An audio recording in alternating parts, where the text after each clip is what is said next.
తాకట్లో ఉన్న మీ బంగారాన్ని విడిపించి ఆ రోజు ఆన్లైన్ రేటుకి కొంటాం. Sharma gold company. నమస్కారం, సుమన్ టీవీకి స్వాగతం.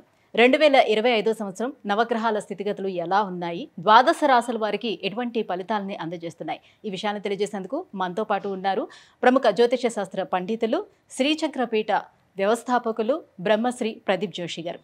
గురుగారు నమస్కారం. శ్రీమాత్రే. గురుగారు, 2025 సంవత్సరం సింహరాశి వారికి ఎలా ఉంది? సో వాళ్ళకి ఏమైనా గ్రహాలు అనుకూలిస్తున్నాయా? శ్రీ గురుభ్యో నమః. శ్రీమాత్రే నమః. సింహరాశి రాశుల్లో 5వ రాశి. ఈ రాశికి ఇప్పుడు ఏమవుతుంది, మొన్నటి వరకు శని ఎక్కడున్నాడు, అష్టమ స్థానంలో కాదు సప్తమ స్థానంలో ఉన్నాడు. ఇప్పుడు ఏమవుతాడు, అష్టమంలోకి వెళ్తాడు. శని అష్టమంలో పెట్టగానే అష్ట కష్టాలు పెడతాడు, తిప్పలు పెడతాడు, దెబ్బలు తాకిస్తాడు, అవమానాలు ఎదురవుతాయి. ఆఫీస్లో మీ మీద ఎవరో రూమర్స్ క్రియేట్ చేస్తారు, ఆ రూమర్స్ విని ఏడుస్తారు, బాధపడతారు. ఇవేవి బాధపడకండి, ఇది మీ మంచికే. మీ అన్నదమ్ములు మిమ్మల్ని తిడతారు, ఆస్తి పంపకాలు కావాలంటారు, మీ భార్య కూడా మిమ్మల్ని తిడుతుంది, నా పేరు మీద ఎందుకేం కొనట్లేదు అని అడుగుతుంది. ఇంకా విచిత్రంగా ఉంటుంది అన్నమాట పరిస్థితి. అష్టమ శని రాగానే అష్ట కష్టాలు, ఇట్లా కూడా కష్టాలు ఉంటాయా అన్నట్టు ఉంటాయి అన్నమాట.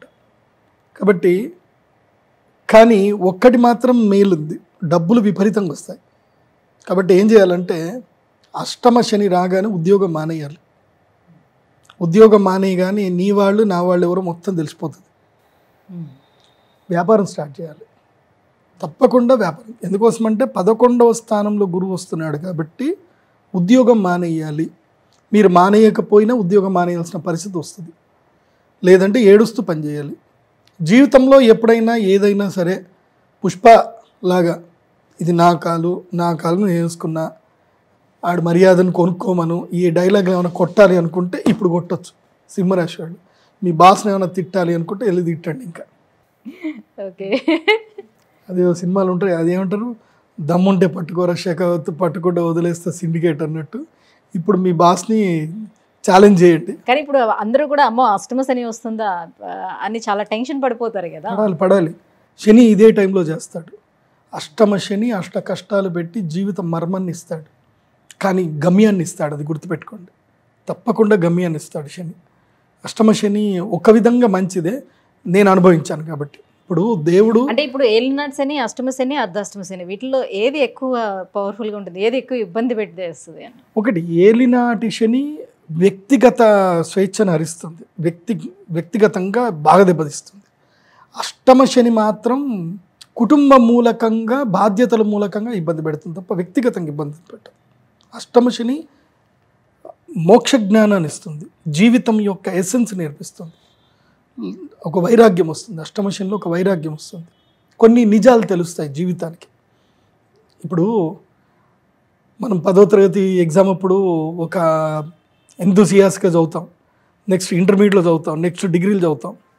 లైఫ్లో ఒక వ్యక్తిని పెళ్లి చేసుకొని నానా చివాట్లు పడి కోర్టుకు పోయి నిల్చున్నప్పుడు, కోర్టు బోన్లో నిల్చున్నప్పుడు ఇంత కష్టపడి జరిగింది, చదివింది, ఇలాంటి వాళ్ళకి నేను మెయింటెనెన్స్ చేయడానికా అని అప్పుడు అనిపిస్తుంది చూడు. అలాంటివన్నీ ఇప్పుడు జరుగుతాయి అన్నమాట. అదేదో మొన్న ఒక ఆయన బెంగళూరు టెక్కి చచ్చిపోయాడు.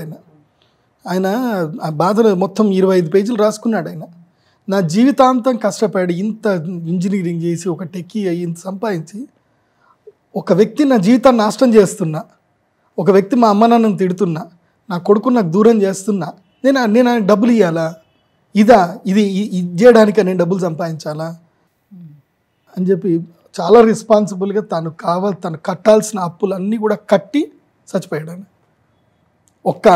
ఆమె గురించి మాత్రమే కంప్లైంట్ చేసి, వాళ్ళ భార్య గురించి కంప్లైంట్ చేసి, నేను ఈమెకి ఇవ్వదలుచుకోలేదు, so I want to stop my income. నేను సంపాదించినా మీరు డబ్బులు అడుగుతున్నారు, జడ్జిమెంట్ ఇచ్చారు కాబట్టి నేను ఇవ్వాల్సిందే, నేను చచ్చిపోతే ఓడిస్తాడు, నేను చచ్చిపోతా అని చెప్పి చచ్చిపోయాడు. ఆయన అష్టమ శని నడిచింది కాబట్టి చచ్చిపోయాడు. అష్టమ శని చావు దగ్గర దాకా తీసుకెళ్తుంది, కానీ చావు దగ్గర దాకా పోయిచ్చినోడికి చావు అంటే భయం పోతుంది. కానీ ఆ భయం పోయేటట్టుగా ఒక స్నేహితుడు ఉండాలి, ఒక గురువు ఉండాలి. చావును చూడాలి కానీ బయటకు రావాలి. చావును చూసిన వాడికి చావు భయం రాదు, ఇంకా పోతుంది. నేను ఆల్రెడీ చావును చూసి వచ్చాను రా అంటారు. అది జరుగుతుంది ఎవరికి? సింహరాశి వాళ్ళకి. కానీ అంత ధైర్యంగా ఉండాలి, ఒక గురువుని పట్టుకోవాలి, చేయగలిగితే మంచిగా ఉంటుంది. అందుకే ఈ ఆంజనేయ స్వామి వారి యొక్క హనుమాన్ చాలీస రోజు చదవండి సింహరాశి వారు. ఈ టైము మీకు డబ్బు వచ్చే టైం ఇదే, జీవిత మర్మం తెలిసే టైం ఇదే, చావు దగ్గర దాకా పోయే టైం ఇదే, చావును జయించే టైం కూడా ఇదే. సో సింహరాశి వారికి బ్యాలెన్స్డ్గా ఉంది ఇప్పుడు. సో డబ్బులు అయితే సంపాదిస్తారు. తప్పకుండా ఉద్యోగం మానేయండి. 20-25 వేలు మీకు చాలని ఉద్యోగం ఇట్లా నెల తిరిగేసరికి అన్నిటికీ డబ్బులు అయిపోతున్నాయి అనుకుని ఉంటారు కదా, అందరికీ నమస్తే చెప్పండి. అందరు తిడతారు, అష్టమ శని కాబట్టి తిడతారు, ఇంటికి వస్తారు, గొడవలు పెట్టుకుంటారు, అన్నీ చేస్తారు. కానీ తర్వాత టైం మీదే. మెంటల్ ప్రెషర్ పెరుగుతుంది. సుకుమార్ చెప్పాడు పుష్పాలో వాడు వచ్చి అదేదో అందరూ ముందు వాడు డబ్బులు అడుగుతాడు, వాడు అది అమ్మేసుకొని వచ్చి వాడిని కొట్టుకుంటూ డబ్బులు ఇస్తాడు. సేమ్ అదే సిచ్యువేషన్ మీకు కూడా వస్తుంది. మీకు అనుమానము జరుగుతుంది, అవమానము జరుగుతుంది, తర్వాత దాన్ని మీరు అధిగమిస్తారు కూడా, రెండు జరుగుతాయి. ఈ ఎపిసోడ్లో ఈ సంవత్సరం అంతా అదే ఉంది. So it's a super time. So take risk and mentally స్ట్రాంగ్గా ఉండండి. ఇప్పుడే మీకు నిజమైన ఫ్రెండ్, మీ జీవితంలో మీకు నిజమైన ఫ్రెండ్ ఇప్పుడే దొరుకుతాడు. మీతో కలిసి నడిచే దోస్తు ఇప్పుడే దొరుకుతాడు.